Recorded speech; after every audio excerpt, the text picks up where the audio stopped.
Valendo. Boa tarde, Marlon. Boa tarde a todos que estão assistindo esse vídeo. Eu me chamo Daniel Chaves e eu estou aqui trabalhando na especialização em inteligência artificial do Unifap Digital com o componente curricular voltado para a metodologia da pesquisa e de projetos inovadores. Além de te desejar boa tarde, Marlon, hoje é dia 16 de junho, são 14 horas e 11 minutos. E o que a gente vai conhecer aqui hoje é um pouco do que foi a experiência da nossa disciplina presencial, né?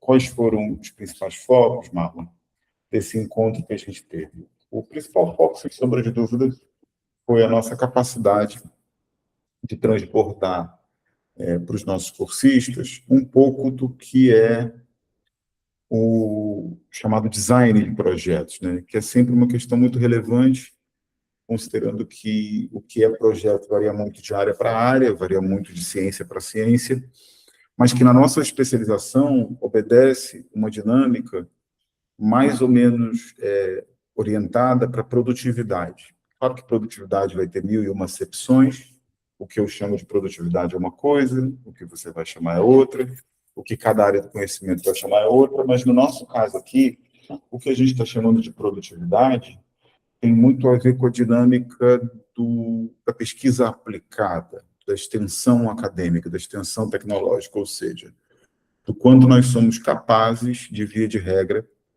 fazer com que o conhecimento que a gente está gerando, que é, por excelência, uma expectativa de inovação e de originalidade, se transforme em algo acessível para as pessoas, se transforme em algo que o mercado consumidor, que a sociedade, que as instituições, vai variar muito, possam se apropriar. Então, o que a gente está chamando aqui de projetos inovadores tem exatamente a ver com isso, tá bom? Eu já me apresentei para vocês, não custa nada reapresentar. Eu sou professor da Universidade Federal do Amapá há aproximadamente 15 anos. Já estou em vários mestrados aqui da casa, ou coordenando ou como docente. Atuo hoje nas especializações do Unifap Digital, já atuei nas especializações do Samomatec. E o meu trabalho está muito associado também a debates e políticas públicas, quer dizer, eu tenho um interesse muito particular em entender como a inovação não é um assunto eminentemente voltado para a pesquisa particular ou privada, apesar dela ser relevante. Eu me interesso massivamente pelo caráter público da discussão da inovação, seja como política pública, seja como socialização de conhecimento, e acredito muito que o nosso drive determinante para a gente falar em inovação é a expectativa pública. A gente só atinge usabilidade, aplicabilidade e inovatividade de massa quando a gente se conecta com esse aspecto, o aspecto das discussões públicas sobre o que é inovação. Então, vamos em frente. O componente que a gente está acompanhando aqui hoje é um componente largamente associado, Marlon e colegas, para essa dinâmica do que a gente chama de organização.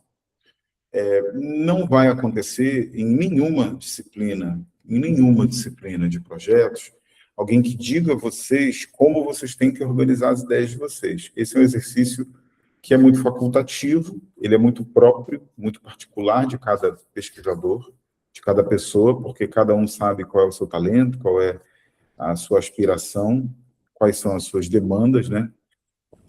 Como que se interessa, em última hipótese, por contribuir para o mundo. Isso vai variar tanto quanto a criatividade humana é possível de variar, mas a gente sabe muito bem que ajudar vocês a transformar uma boa ideia num bom projeto num bom produto, um bom produto num bom recurso tecnológico é essencial. Então, a gente vai trabalhar canalizando esses conhecimentos que vocês já têm, vocês já entram aqui como especialistas, eminentemente especialistas, porque vocês vão se formar, é uma questão de tempo. Não só dada a questão de tempo, vocês também entram aqui como pessoas que têm uma graduação, que têm uma trajetória, né? Vocês não são tábulas rasas, vocês são pessoas que têm um processo formativo que não pode ser menosprezado em nenhuma hipótese. Além do Marlon Caldas, está presente aqui na sala agora o Eduardo Teixeira, certo, Eduardo? Está nos ouvindo? Opa, boa tarde, estou sim. Maravilha. Vai se manifestando, Eduardo, na medida que você tiver questões, dúvidas, ponderações, porque como a gente está trabalhando aqui com um grupo bem reduzido, a gente não precisa ter aquela dinâmica tão sincopada de sala de aula. Tudo bem? Tá tudo bem.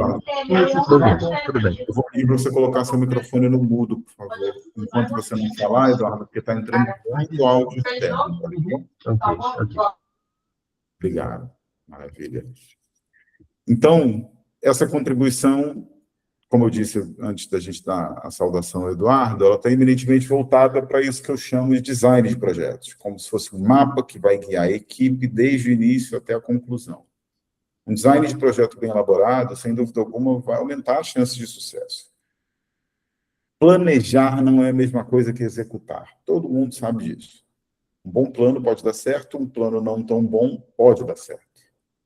Não tem nenhuma exatidão e nenhuma assertividade comprovada entre bons projetos desenhados se transformarem em bons produtos sendo utilizados. Isso vai variar muito conforme o contexto, conforme até, às vezes, fatores que não estão associados intrinsecamente à capacidade, à circunstancialidade das coisas, o contexto define muito as coisas.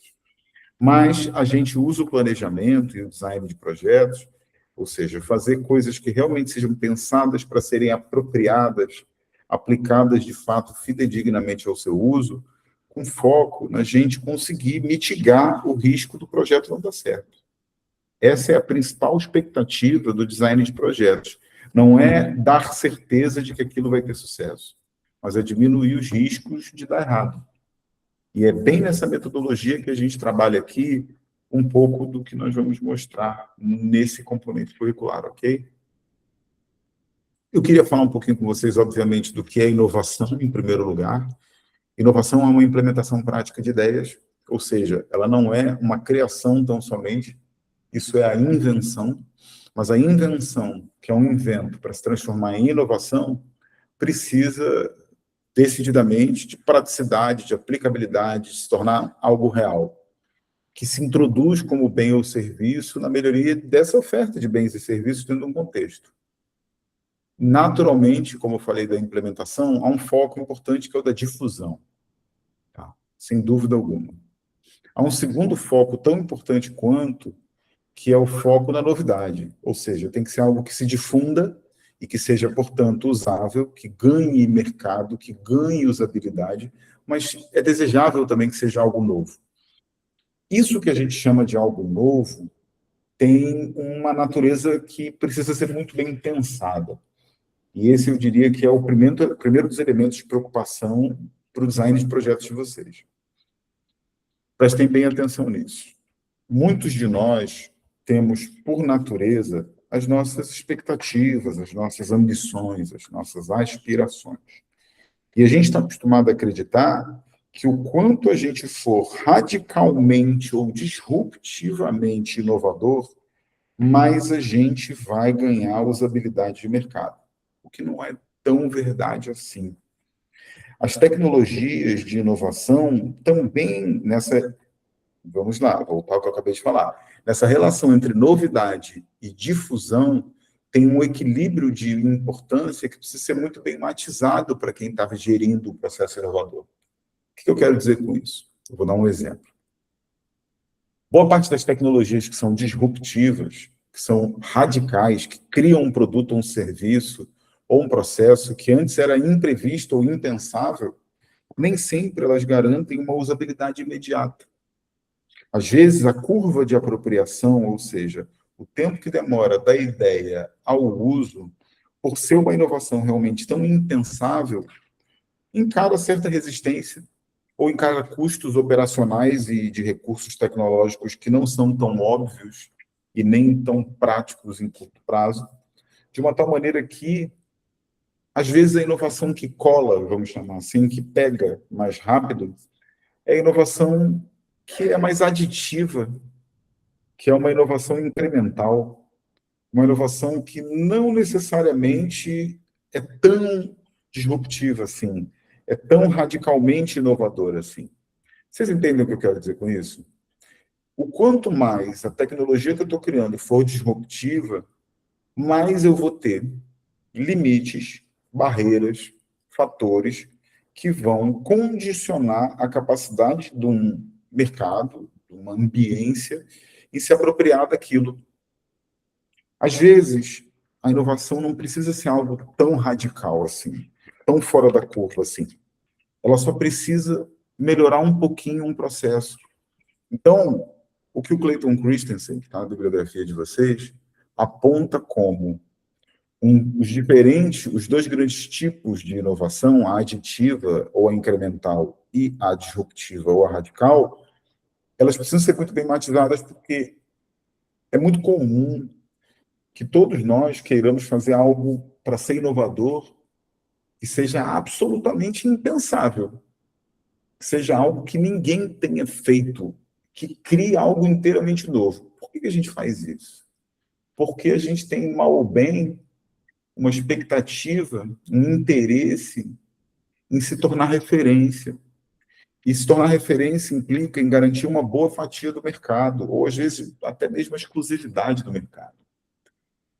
Isso é importante, mas precisa ser muito bem contrastado, porque quando a gente está apostando todas as fichas em um processo tão novo assim, tão diferente de tudo assim, a gente pode estar criando uma inovação que vai ter uma apropriabilidade, uma capacidade em ser apropriada menor, menos efetiva e principalmente menos imediata que uma inovação baseada em algo que já existe. Quando a gente vai querer criar um aplicativo, hoje em dia todo mundo quer criar um aplicativo, né? Quando a gente vai querer criar um aplicativo, será que o que a gente está propondo como uma aplicação não poderia ser um website? Será que não poderia ser um chatbot? Será que não poderia ser simplesmente um protocolo de automação? Então, será que a gente não poderia trabalhar com tipos de apropriações que já existem, melhorando-as? Vocês percebem que, muitas vezes, não necessariamente o que a gente considera que é radicalmente inovador é tão efetivo assim como algo inovador. Tudo bem até aqui, pessoal? Vocês estão comigo me ouvindo? Tudo certo. Vocês têm perguntas, dúvidas? Nada? Nadinha? Vamos em frente? Ok. Além desses dois grandes tipos de inovação, a gente tem dois grandes padrões comportamentais que explicam as induções, as encomendas, a origem da demanda por inovação. O modelo mais tradicional é um modelo de cima para baixo, que a gente chama de top-down, onde geralmente o fabricante demanda pesquisadores, demanda inventores a criar tecnologias atendendo a uma capacidade de investimento ou de chancela burocrática que valida isso.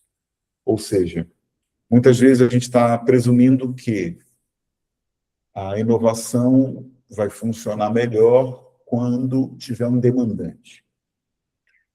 Isso é a coisa mais corriqueira que acontece no mundo. Quando o CNPq abre um edital pedindo projetos para apoiar, quando um fundo de investimento procura startups para botar recurso naquele segmento de mercado de seu interesse, isso implica num clássico modelo top-down, de cima para baixo, em que a demanda vem, abre-se uma contratação ou um edital de chamada para interessados em ser contratados, e a partir daí o processo roda. É assim que as fundações de amparo à pesquisa funcionam, é assim que os conselhos nacionais de pesquisa, os investidores em startups funcionam. Eles costumam trabalhar com essa órbita de funcionamento, uma órbita na qual cada um dos detentores do capital, dos recursos necessários para alavancar o processo inovador, dizem o que querem e, como são os detentores do capital, a partir daí eles são capazes de articular a sua agenda de interesses com uma capacidade impositiva mais sustentada. Se esse é um modelo, nós teremos um outro modelo de inovação importante para a gente pensar no design dos nossos projetos, que é a inovação chamada de bottom-up, de baixo para cima, na qual não temos, por exemplo, alguém que tem o recurso, alguém que tem o fundo, alguém que tem a capacidade, e esse alguém ou essa instituição aporta recursos em quem está executando. É muito comum a abordagem bottom-up, quando a gente está falando em organizações de caráter coletivo ou associativo que se organizam na direção de angariar recursos próprios, em fazer um lobby próprio para ser ela mesma a detentora dos recursos e, portanto, atender ao conjunto de demandas que lhes são interessantes. Então, esse não é um tipo menos ou mais importante, na verdade, não há uma hierarquia, há uma comunência de um sobre o outro, mas, a rigor, quando a gente fala numa inovação de baixo para cima, a gente está falando numa capacidade, por exemplo, que um determinado ecossistema de inovação regional tem em aportar recursos próprios para rodar suas próprias invenções, seus próprios processos inovativos. Cabe sempre lembrar que esses processos não são construtos absolutos. Aqui a gente está seguindo boa parte do pensamento sociológico que organiza as ideias na direção de entendê-los como tipos ideais. Ok? Então, a gente já viu os tipos de inovação, já vimos por onde ela pode vir, e agora a gente vai dar uma olhada no que são os paradigmas mais contemporâneos de parâmetros para entender a estruturação dos ecossistemas de inovação, porque, via de regra, toda pessoa que produz ou trabalha com inovação tem que entender o que a gente chama de ecossistema de inovação. A gente está falando do modelo da hélice tríplice, em que cada setor da sociedade, e a gente vai mostrar ele já já, são, por sua vez, representados por uma hélice, como se fosse um ventilador. Seriam as pás da hélice. E a hélice é a completude da reunião dessas pás girando de forma harmoniosa. Essa foi uma metáfora, um conceito criado por dois autores, tá? Extremamente importantes, que estão também na bibliografia.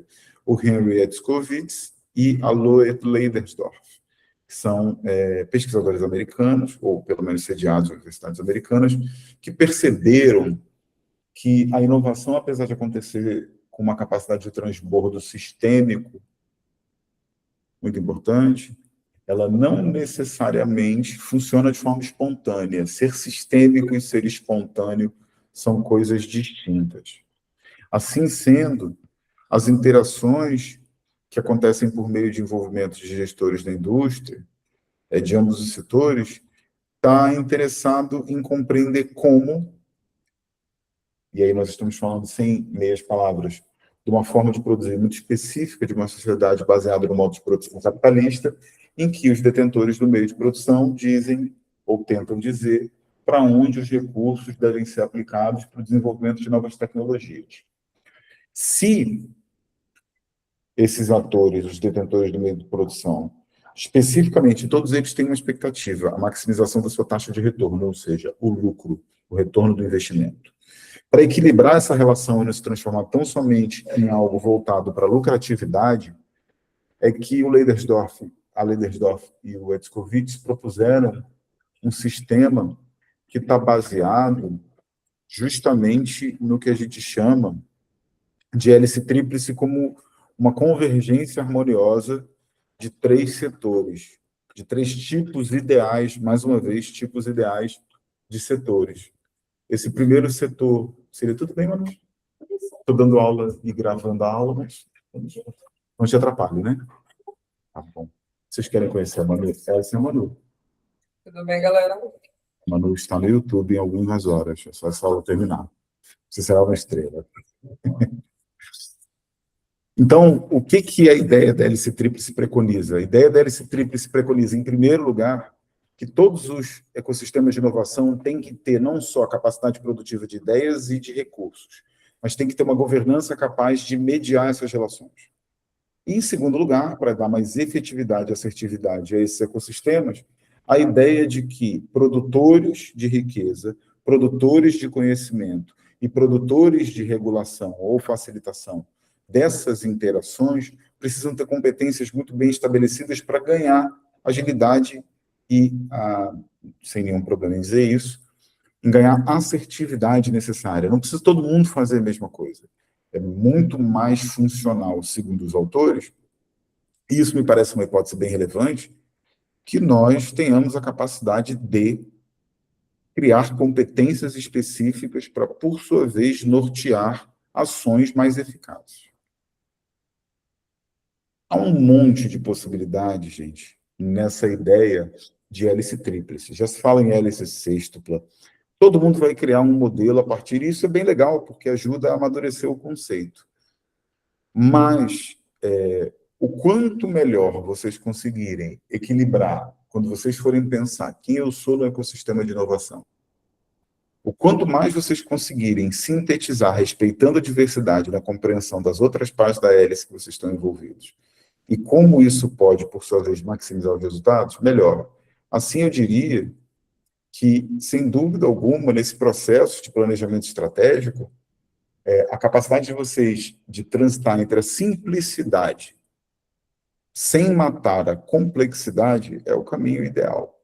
Tudo bem? Então, a gente tem que evitar esses fatores sempre quando a gente vai falar da execução estratégica, que são a desconexão, despreparo, desfoque, descontrole e o alinhamento. Um time que não conhece ou não concorda a visão estratégica dificulta a execução e é desconexo. Uma execução, por sua vez, depende de competências e é preciso ter um plano de preparo dessas competências técnicas, que, via de regra, são humanas. Essas competências técnicas conectadas precisam ter foco, e o papel da liderança de cada um de vocês, ou de quem os liderar, na direção da manutenção dessa coesão e desse foco é extremamente relevante, e, sem dúvida alguma, o alinhamento e o controle da gestão centralizada também são absolutamente importantes.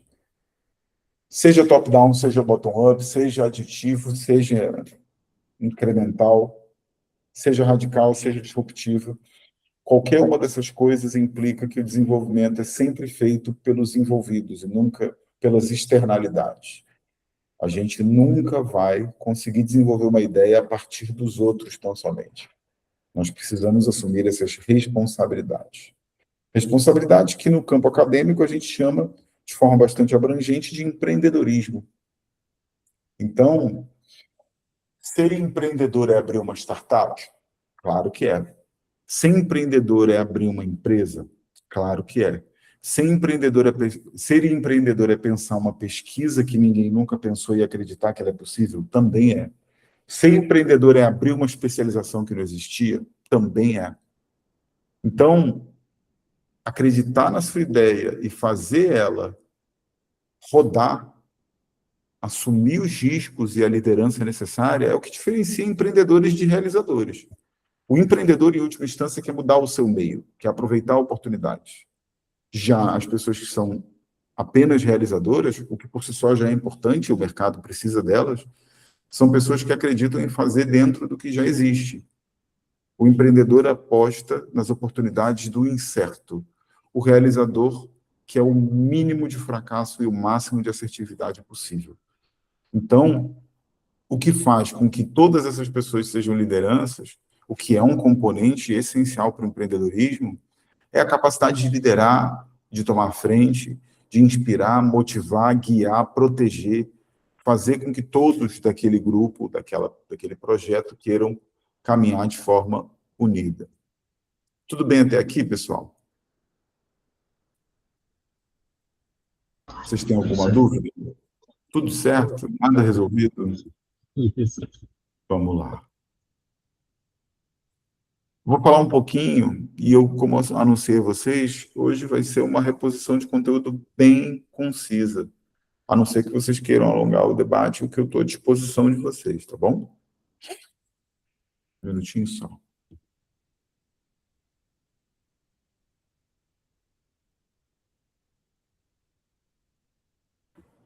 Pronto, voltei. A gente vai ver uma metodologia que a gente chama de Design Thinking. Para que ela serve? O Design Thinking serve para a gente ter ferramentas práticas, para testar ideias, para consolidar conceitos, para modelar, trabalhar em equipe e criar. A base desse método chamado de Design Thinking projeto é que as pessoas têm que ter, iminentemente, um foco, toda vez que estão desenvolvendo algo que seja voltado para um consumo externo, no design. Design não são só superficialidades, não são só os aspectos estéticos ou ornamentais de algo, apesar disso também ser uma boa definição do que é design. Design é a criação de soluções de modo a considerar a experiência de usabilidade do usuário, das pessoas que vão consumir. A abordagem do Design Thinking é uma abordagem extremamente voltada para o lado humano das necessidades do consumidor. E entender o que muita gente chama de dores, eu prefiro chamar de demandas do cliente. Então, a aplicação dessa metodologia está totalmente voltada para responder a perguntas com base em informações reais e muita observação e muita testagem de hipóteses. Essa aqui é a obra que eu utilizei como referência, a Magia do Design Thinking, de autores como Tim Ogilvy e a Jeanne Leedka, que são, basicamente, responsáveis por criar esse kit de ferramentas para um crescimento objetivo ou até mesmo rápido. E o foco do que a gente quer chegar é aqui. Muita atenção a esse slide, por favor, tá bom? Esse slide é um slide que me parece extremamente importante, porque eu estou interessado aqui numa interseccionalidade, que é o que vai criar o foco. Todo foco é uma interseccionalidade, é um ponto de encontro entre diferentes expectativas, interesses e demandas. O que eu estou chamando desses 4 pontos aqui, que numa interseção são relevantes? Ora, se o que eu tenho a oferecer é o que as pessoas desejam, é tecnologicamente disponível, é financeiramente viável e é, em termos de preparo, viável pelas pessoas, eu tenho uma boa chance do que eu estou chamando de foco ter resultado. Porque eu estou trabalhando entre o que eu sei fazer, entre o que as pessoas desejam, entre o que é viável tecnologicamente e o que é financeiramente viável. Então, toda vez que vocês forem pensar o projeto de vocês, pensem se ele atende a essa interseccionalidade. O que você está chamando de cliente, que é o que você tem evidências de que é de fato o que você está chamando de projeto? Você tem evidências de que você sabe de fato fazer? Ou a sua equipe sabe fazer? Você tem evidências de que o que é desejado pelo cliente, o que você sabe fazer, é uma tecnologia disponível ao seu alcance? E por último, e não menos importante, se o seu financeiro é capaz de sustentar essa entrega com a longevidade necessária até você atingir o chamado break-even, que é o ponto onde começa a surgir um retorno de receita, essas 4 perguntas juntas têm que responder sim. Se essas 4 perguntas não respondem sim, o design do seu projeto está falho. Não quer dizer que a execução vai ser inequivocamente falha, mas, sem dúvida alguma, a capacidade de ter assertividade vai se reduzir. Ok? Aqui a gente vai dar uma olhada em algo que eu gostaria sempre de mostrar para vocês, que é o ciclo de vida de um projeto, em 4 grandes etapas: a etapa da pesquisa, a etapa da aplicação para validação, a etapa do piloto ou mínimo produto viável e a produção e distribuição com escalabilidade. Esse slide, todos esses slides são importantes para vocês, mas esse aqui é especialmente importante porque ele ajuda a gente a entender uma curva de desenvolvimento crítico do projeto. E essas etapas, esses níveis que estão sendo chamados aqui de TRL, não sei se vocês já viram, mas a gente está se referindo a um índice, a um score, que foi criado pela NASA nos anos 60 para falar de tecnologias, e até hoje é muito utilizado, que é o chamado TRL, o Technology Readiness Level. O Technology Readiness Level é uma forma de tentar matematicamente, tentar numericamente demonstrar a evolução do ciclo de vida de um projeto, tá? E as suas e a sua gradação de maturidade. Vale muito a pena vocês olharem sempre o projeto de vocês e entenderem em qual dessas etapas eu estou. Eu estou no princípio básico? Eu estou fazendo pesquisa aplicada? Eu já estou fazendo prova de conceito e verificação funcional? Eu já estou fazendo não só a verificação funcional no ambiente laboratório, mas já estou colocando ele em contato com o ambiente relevante? Eu já estou demonstrando a relevância desse protótipo do meu produto em um ambiente que, de fato, é esse ambiente relevante? Porque uma vez que você demonstrou que o seu projeto é viável no ambiente relevante, passa a ser uma questão de tempo e recursos para você continuar produzindo, ok? E aí o foco de todo mundo que está desenvolvendo tecnologia, pessoal, é chegar à produção e comercialização, que é o que a gente chamou lá no início de usabilidade. Todos nós estamos interessados nisso, em fazer com que o que a gente desenvolve seja apropriado, seja um sistema real desenvolvido, validado, que as pessoas reconheçam a importância, e isso possibilite o seu consumo de massa. Certo? Eu vou mostrar para vocês, de uma forma bastante correlata ao TRL, o que são as ferramentas do Design Thinking, e vocês vão ver que ele tem, até certo ponto, uma correlação muito interessante de timings, né? Que tem uma relação muito próxima. Olhem como é curioso que esse desenho do que é o Design Thinking é um desenho que tem proximidade, depois vocês vão ver o PDF com calma no Ava, tem uma proximidade muito grande com o que a gente está chamando do TRL. As etapas são razoavelmente correlatas, mas muito mais do que as etapas, o ciclo de amadurecimento é mais ou menos correlato.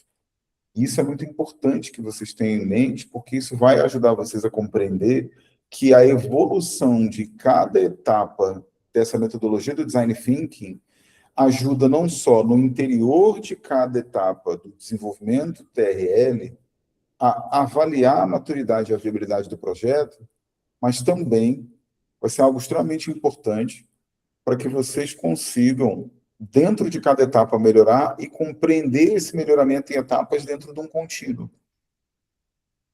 Então, é muito legal vocês pegarem essas ferramentas do Design Thinking e conectarem elas diretamente com não só o TRL como um todo, a avaliação estrutural de maturidade, mas sistemicamente. No interior de cada contexto de maturidade, vocês irem observando. É uma ferramenta que tem um uso, até certo ponto, fractal. Você pode aplicar isso em diversas camadas. Isso é uma riqueza extraordinária, entendeu, pessoal? Isso faz do projeto, isso faz da ferramenta do Design Thinking uma verdadeira máquina de aprimoramento de projetos constante. E quando você consegue entender que cada etapa do TRL sendo vencida é uma evolução, e que cada vez que você roda as metodologias do Design Thinking, que são metodologias de aprimoramento de projetos, na direção de aprimorar como cada uma das coisas que vocês estão fazendo obedece uma evolução estrutural, ou seja, Design Thinking no interior de cada camada do TRL e o Design Thinking em todas as etapas do TRL, você tem um ganho de assertividade, metodologicamente falando, extraordinário. Então, é isso que eu queria muito que vocês prestassem atenção nessas duas lâminas. Já estou dedurando a minha idade, viu, mano? Chamando o slide de lâmina. Acontece. Mas a gente está velho mesmo, fazer o quê?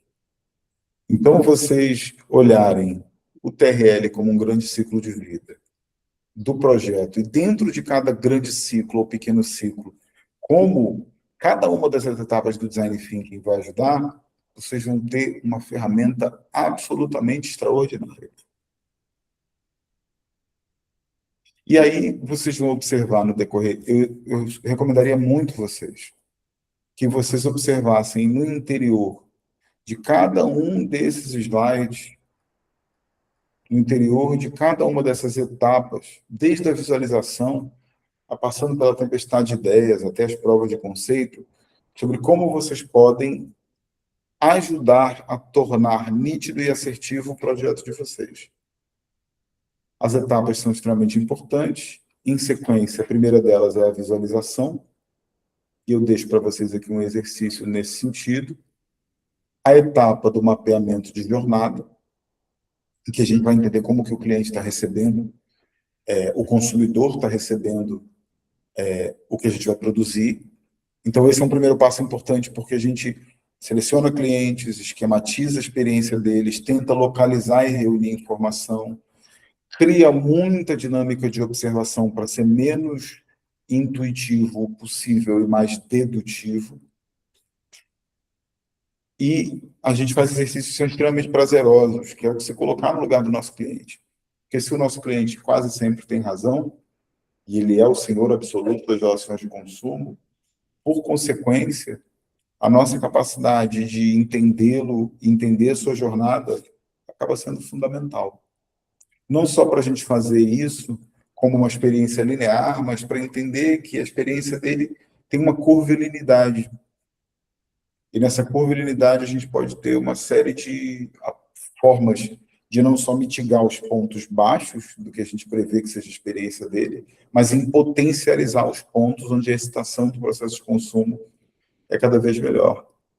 Se a gente chega nesse mapa da jornada do cliente, em uma percepção do que verdadeiramente é importante para ele, o foco ou a foca, e a gente chega às necessidades não atendidas e converte-as em necessidade atendida, a gente pode partir para a próxima etapa, que é não só olhar a nossa relação bilateral com o cliente, mas observar mais sistemicamente a cadeia de valores. Isso aqui se relaciona muito fortemente com uma metodologia que é comum na área de gestão, que é a matriz das 5 forças de Porter. O Michael Porter, em 1979, publicou um artigo na Harvard Business Review que falou sobre como rivalidades entre concorrentes, poder de negociação, ameaças, são fatores importantes para compreender os shareholders e os stakeholders.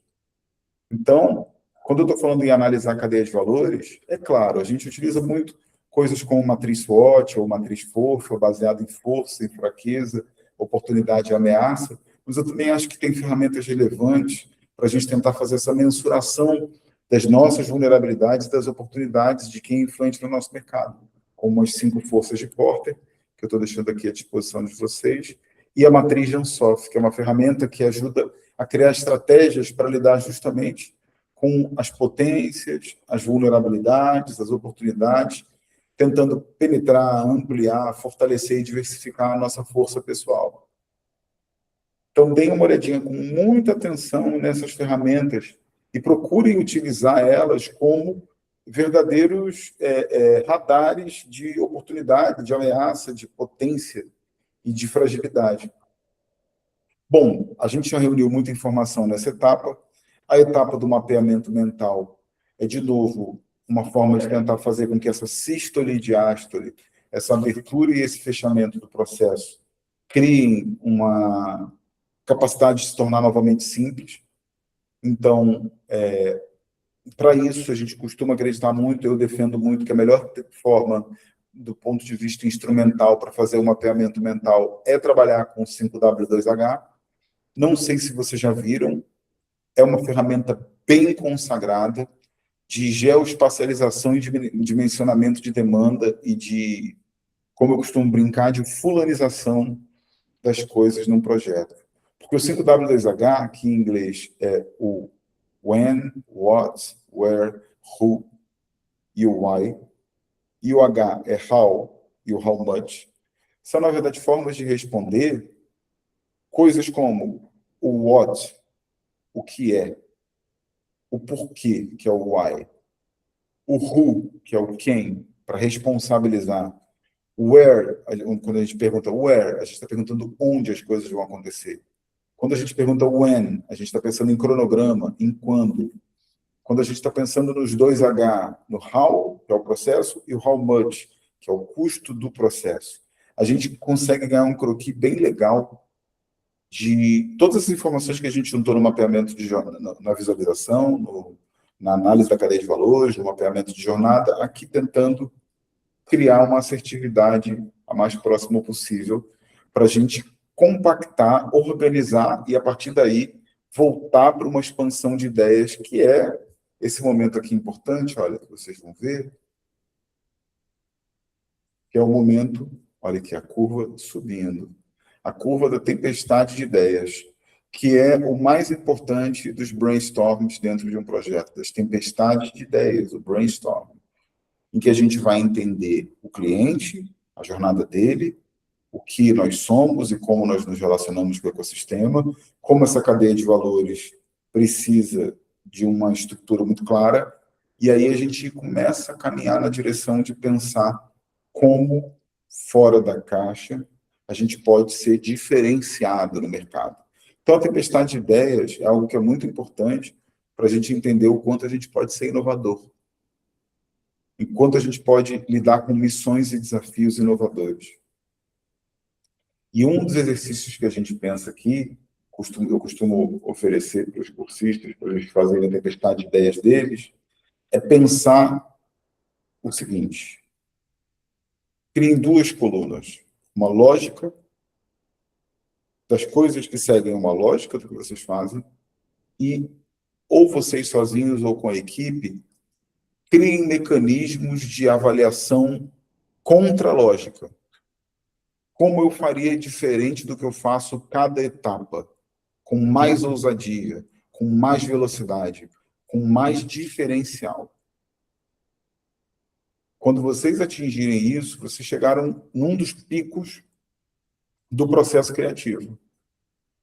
E vocês vão ter ideias que são algumas antigas, outras novas, mas vocês vão ter um arsenal de ideias que torna vocês capazes de desenvolver os conceitos, dando contornos mais definidos para essa inovatividade e competitividade que a gente viu nas etapas anteriores, eliminando redundância, eliminando excessos e ganhando o melhor, se tornando a melhor versão de vocês mesmos. Então, quando a gente fala aqui, geralmente, do desenvolvimento de conceitos, a gente já está pensando no exercício que é o chamado pitch de guardanapo, o contrato de guardanapo. Uma tentativa de sempre tentar desenhar da forma mais simples possível, que é um dos mandamentos do design, o que a gente está fazendo. Então, vocês estão entendendo que eu estou colocando à disposição de vocês aqui um conjunto de ferramentas, pessoal. Eu queria que vocês parassem um pouquinho e conversassem comigo, por favor.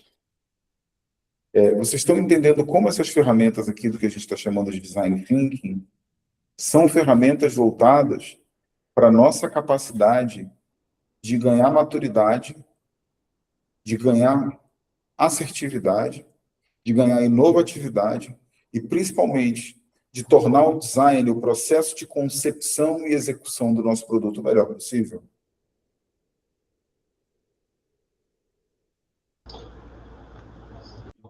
Vocês entenderam que isso aqui é um mapa mental, é um itinerário de construção de projetos? Sim. Inclusive, nós estamos fazendo agora a disciplina de engenharia de software, né? Onde nós já temos que dar uma definição de uma ideia de projeto que nós vamos estar desenvolvendo ao longo do curso.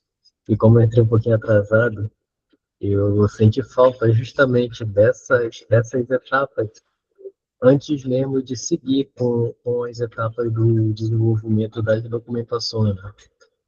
Claro que eu tive que fazer uma pesquisa para avaliar se era possível e tal, só que ela não foi tão detalhada quanto ela poderia ser. Inclusive, conforme o senhor foi passando os slides, explicando sobre as matrizes, sobre os elementos da criação da ideia do projeto, eu fiquei pensando, tem coisa aqui que eu acho que eu vou ter que voltar para ajustar no meu projeto, porque lá na frente isso pode dar um problema e eu vou ter um atraso até para fazer um determinado ajuste, né?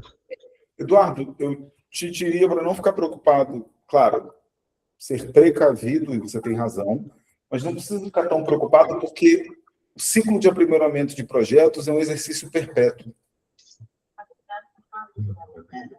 Você está entendendo que ele nunca vai parar? Sim, sim. Seu projeto nunca vai chegar numa versão final. E nem é para chegar, porque senão ele estagnou, ou ele parou de ser utilizado e você arquivou o projeto.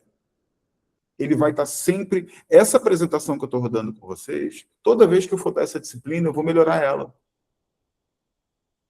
E eu vou pensar como ela pode ser sintética, inovadora, assertiva. A execução que eu estou fazendo aqui hoje com vocês dois, ela tende a ser melhor do que o que foi com a turma inteira. E a próxima, eu vou tentar ser melhor do que essa. Isso é ser competitivo, entendeu? Isso é ser inovador. Isso é fazer o design aprimorar cada vez mais.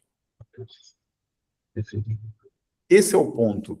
Então, não te preocupa tanto se você acertou ou não até agora, porque acertou e não acertou. É sempre uma oportunidade de melhorar.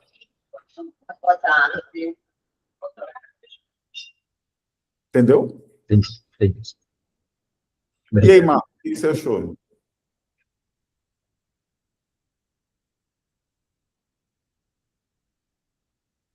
Alô, Marlon? Será que ele nos escuta? Será que ele está falando? Será? Será? Será? Será? Fala, Marlon. Por favor, fica à vontade.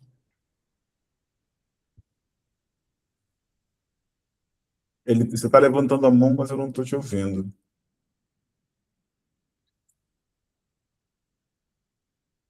Bom, Eduardo, eu não sei se o Marlon ainda está aqui com a gente, se ele caiu, as condições de conectividade sempre variam, mas é exatamente por isso que eu estou deixando essa aula que está terminando agora gravadinha. Eu vou colocar num link do YouTube e vou colocar na plataforma à disposição de vocês.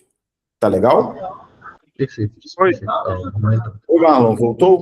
Não estava sendo meu áudio, travou e eu falando aqui o tempão.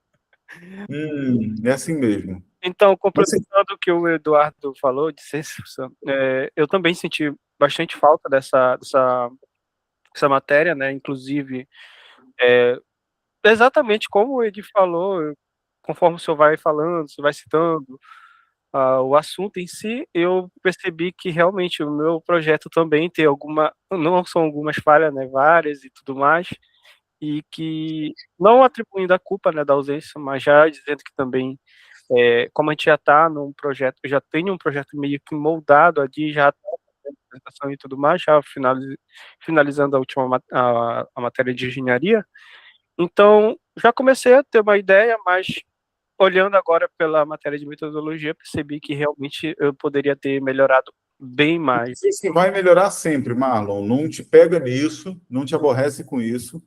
Você sempre vai ter uma oportunidade de melhorar o que você está fazendo. Nunca vai ser a versão final, nunca vai ser a versão perfeita. Isso é um processo perpétuo. O que eu estou oferecendo para vocês de forma muito prática é a visão do que é necessário e uma caixinha. Eu quero que vocês olhem esse PDF, essas referências, como uma caixa de ferramentas para vocês pensarem, chegou a hora de eu aprimorar meu projeto? Roda esse sistema, que já é um grande passo. Beleza.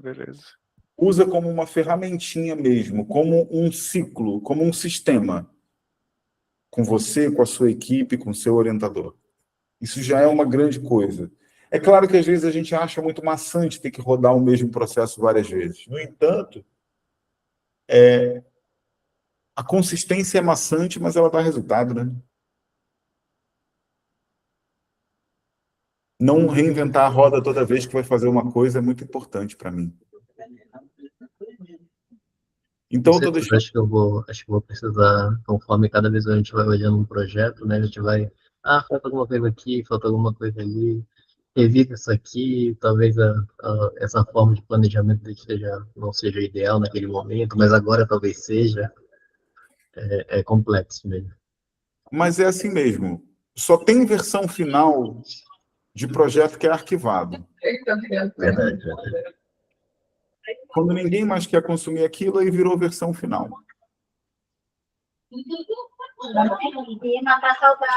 Seria mais ou menos aquela ideia, né, de algo assim relacionado, de eu finalizei aqui, já vi, eu por exemplo, eu pego agora no final da matéria de engenharia, né, finalizei meu projeto, entre aspas, né, mas já vi que eu poderia ter seguido por outro caminho que dá para melhorar um pouco mais, Ou seja, basicamente, não vou dizer que eu perdi todo, mas eu já tenho metade concretizado, mas ainda tem toda uma metade que dá para desenvolver muito mais, bem mais. Mas vai ser sempre direcionar assim, pro ponto, né? Marlon. Essa aula, eu dou essa aula há uns 2 anos. Toda vez eu olho para ela e acho alguma coisa que eu posso melhorar. Tudo que eu faço, que eu tenho consistência fazendo, eu sempre olho e penso como eu posso melhorar. É natural. Eu não consigo dizer que existe uma outra forma de conseguir fazer as coisas darem certo, entendeu? É consistência e aprimoramento perpétuo. Não é nem contínuo, é perpétuo.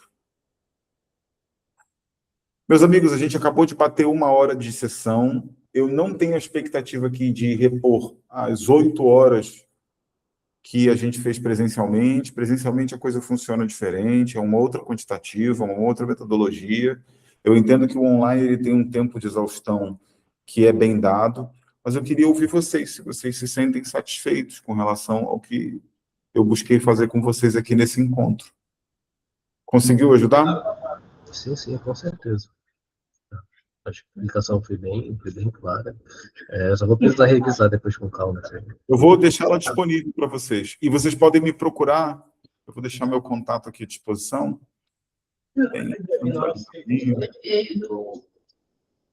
Sempre que vocês precisarem falar comigo, é só me chamar. Perfeito. E parabéns pelo trabalho de vocês. Muito feliz por vocês estarem aqui. Para a gente é um prazer muito grande, tá bom? Eu te agradeço. Então, gente, um forte abração. Até já já, e a gente se encontra aí nas bancas, nos eventos, em tudo que está em volta do nosso mestrado, da nossa especialização. Tá bom? Perfeito. Um abraço, gente. Até já já.